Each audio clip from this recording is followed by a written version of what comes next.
بسم اللہ الرحمن الرحیم۔ جو لوگ نماز فجر کے بعد سو جاتے ہیں، حضرت علی رضی اللہ تعالیٰ عنہ کا یہ فرمان ضرور سن لو۔ حضرت عائشہ رضی اللہ تعالیٰ عنہا کی مشہور روایت ہے۔ ترجمہ: پھر جب مؤذن فجر کی اذان دے کر خاموش ہو جاتا اور فجر طلوع ہو جاتی، یعنی صبح کی روشنی پھیلنے لگی، تو آپ صلی اللہ علیہ وسلم کھڑے ہوتے اور 2 رکعتیں ہلکی یعنی فجر کی سنتیں پڑھتے اور اس کے بعد اپنی داہنی کروٹ پر لیٹ جاتے تھے، یہاں تک کہ مؤذن اقامت کرنے کی اجازت حاصل کرنے کے لیے آپ صلی اللہ علیہ وسلم کے پاس آتا تو آپ صلی اللہ علیہ وسلم نماز کے لیے مسجد تشریف لے جاتے تھے۔ حضرت عثمان رضی اللہ تعالیٰ عنہ سے مروی ہے، آپ صلی اللہ علیہ وسلم نے فرمایا، صبح کی نماز کے بعد سورج نکلنے تک ذکر و خدا میں لگے رہنا رزق کے حصول میں زیادہ باعث نفع ہے، اس بات سے کہ طلب رزق میں دنیا کے کونے کونے میں پھرتا رہے۔ حدیث کا مرتبہ سیدہ فاطمہ رضی اللہ تعالی عنہا بیان کرتی ہیں، میں صبح کے وقت سوئی تھی کہ رسول اللہ صلی اللہ علیہ وسلم میرے پاس سے گزرے اور آپ نے مجھے پاؤں سے ہلایا، پھر فرمایا، بیٹی اٹھو، اپنے رب کی طرف سے رزق کی تقسیم میں شامل ہو جاؤ اور غفلت شار لوگوں کی عادت اختیار نہ کرو۔ اللہ تعالیٰ طلوع فجر سے طلوع آفتاب تک لوگوں کا رزق تقسیم کرتا ہے۔ حضرت انس بن مالک رضی اللہ تعالی عنہ کی روایت۔ ترجمہ: تلاش رزق کی خاطر نماز فجر سے طلوع آفتاب تک مت سویا کرو۔ حضرت انس سے اس کی وضاحت طلب کی گئی تو فرمایا کہ اس وقت 70 مرتبہ تسبیح، تکبیر و استغفار کرنے سے روزی میں برکت ہوتی ہے۔ حضرت علی رضی اللہ تعالیٰ عنہ کی روایت۔ ترجمہ: زمین کی سطح پر کیے جانے والے 3 کاموں کی وجہ سے زمین اپنی تکلیف کا اظہار کرتی ہے۔ ناحق خون بہنے سے، وہ غسل جو زنا کے ارتکاب کے بعد کیا جائے، اور طلوع آفتاب سے پہلے سونے سے۔ حضرت ابو وائل فرماتے ہیں کہ ہم صبح کی نماز پڑھنے کے بعد حضرت عبداللہ بن مسعود رضی اللہ تعالیٰ عنہ کی طرف گئے اور دروازے سے سلام کیا تو انہوں نے ہمیں اجازت دے دی، مگر ہم تھوڑی دیر دروازے کے ساتھ کھڑے رہے تو ایک باندی آئی اور اس نے کہا کہ تم اندر کیوں نہیں داخل ہو رہے ہو؟ تو پھر ہم اندر داخل ہوئے تو حضرت عبداللہ بیٹھے تسبیح پڑھ رہے تھے۔ انہوں نے فرمایا کہ تمہیں کس چیز نے اندر داخل ہونے سے روکا ہے جبکہ تمہیں اجازت دے دی گئی تھی؟ تو ہم نے کہا کہ کوئی بات نہیں سوائے اس کے کہ ہم نے خیال کیا کہ گھر والوں میں سے کوئی سو رہا ہو۔ تو حضرت عبداللہ نے فرمایا کہ تم نے ابن ام عبد کے گھر والوں کے بارے میں غفلت کا گمان کیا۔ راوی نے کہا کہ پھر حضرت عبداللہ نے تسبیح پڑھنی شروع کر دی، یہاں تک کہ پھر خیال ہوا کہ سورج نکل گیا ہے۔ تو باندی سے فرمایا، دیکھو کیا سورج نکل آیا ہے؟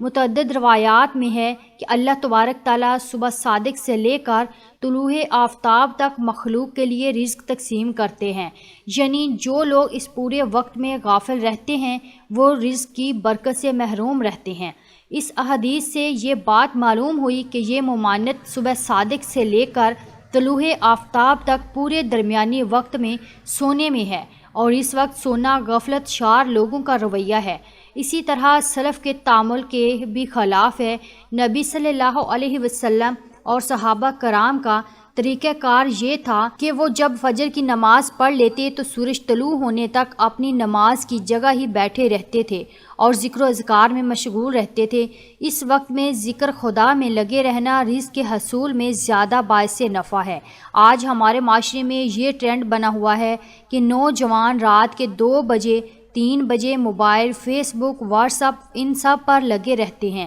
پھر ان سے صبح کی نماز بھی قضا اور دوپہر کے 12 بجے یا 1 بجے تک وہ آرام فرما رہے ہوتے ہیں، اور گھر میں ایسا کوئی بھی انسان نہیں ہوتا جو انہیں ایسا کرنے سے باز رکھے۔ آج ہم آپ کو بتائیں گے کہ حضرت علی رضی اللہ تعالیٰ عنہ نے ایسے نوجوانوں کے بارے میں کیا فرمایا ہے اور کیا کچھ ان کی قسمت میں لکھ دیا جاتا ہے جو ایسے حالات کی لپیٹ میں آ چکے ہیں۔ حضرت عبداللہ ابن عباس رضی اللہ تعالیٰ عنہ سے مروی ہے کہ جو بھی انسان صبح سویرے سویا پڑا رہتا ہے تو اس عمل کو اسلام نے سخت ناپسند قرار دیا ہے کہ دوپہر کے علاوہ کسی بھی اور وقت میں مت سویا کرو۔ جیسے کلولہ کہا جاتا ہے وہ دوپہر کے اوقات میں ہی ادا کیا جاتا ہے، اور یہ عمل ہمارے نبی حضرت محمد صلی اللہ علیہ وسلم بھی کیا کرتے تھے۔ کیلولا وہ نہیں جس میں انسان دوپہر میں پیٹ بھر کر کھانا کھا کر سو جاتے ہیں۔ کیلولا سے مراد وہ عمل ہے جس میں خواہ آپ کھانا کھا چکے ہیں یا نہیں،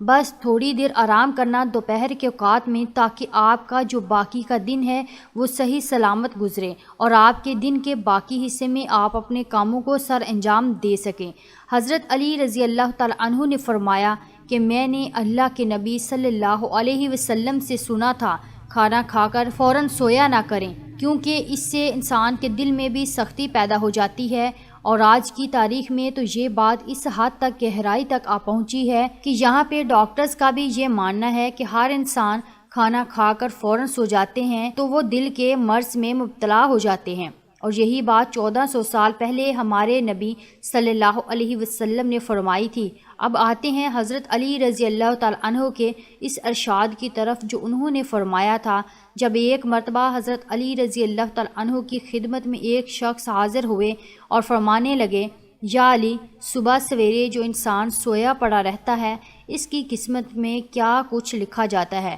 تو جواب میں حضرت علی رضی اللہ تعالیٰ عنہ فرمانے لگے، اے اللہ کے بندے، میں نے اللہ کے نبی صلی اللہ علیہ وسلم سے سنا کہ جو بھی انسان صبح کے اوقات میں سویا پڑا رہتا ہے اور وہ فجر کی نماز بھی قضا کر بیٹھتا ہے اور یا پھر وہ فجر کی نماز ادا کر کے سو جاتا ہے، تو جب فرشتے آسمانوں سے ان کے مقدر کا رزق لے کر زمین کی طرف آتے ہیں اور وہ رزق انسانوں میں بانٹنے لگ جاتے ہیں تو وہ انسان سوئے ہوئے ہوتے ہیں۔ اسی وجہ سے وہ فرشتے وہ رزق واپس اپنے ساتھ لے کر آسمانوں کی طرف لوٹ جاتے ہیں، اور جب وہ نیند سے فارغ ہو کر اٹھتا ہے، بیدار ہوتا ہے، تب ایسے لوگ رزق کی تنگی کی شکایت کرتے پھرتے ہیں۔ آپ نے دیکھا ہوگا کہ جب اکثر لوگ رزق کی تنگی کی شکایت کرتے ہیں، آپ ذرا ان سے پوچھ کر دیکھیں، یہ صرف ایک آزمانے کے لیے آپ پوچھیں تو صحیح کہ آپ جب ان سے پوچھیں گے کہ صبح کتنے بجے اٹھتے ہو، وہ آپ سے لازماً یہی کہیں گے کہ ہماری تو آنکھ سویرے کھلتی ہی نہیں،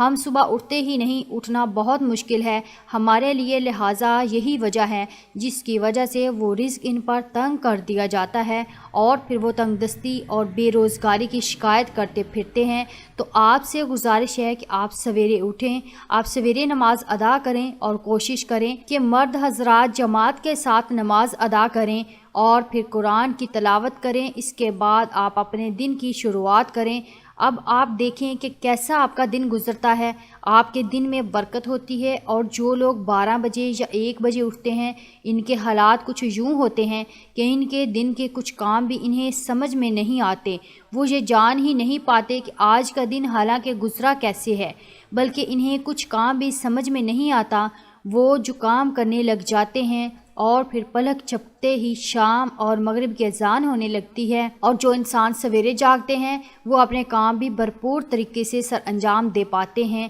ان کے رزق میں بھی برکت ہوتی ہے اور وہ ایک پرسکون اور خوشحال زندگی بسر کرتے ہیں۔ ان کی تندرستی کی بھی کوئی شکایت نہیں ہوتی کہ وہ کسی بیماری میں مبتلا ہیں، وہ تندرست ہوتے ہیں، ہر بیماری سے فارغ ہوتے ہیں۔ اللہ پاک ہمیں دین کی سمجھ نصیب فرمائے اور ہمیں نیکوکاروں میں شامل کرے، آمین ثم آمین۔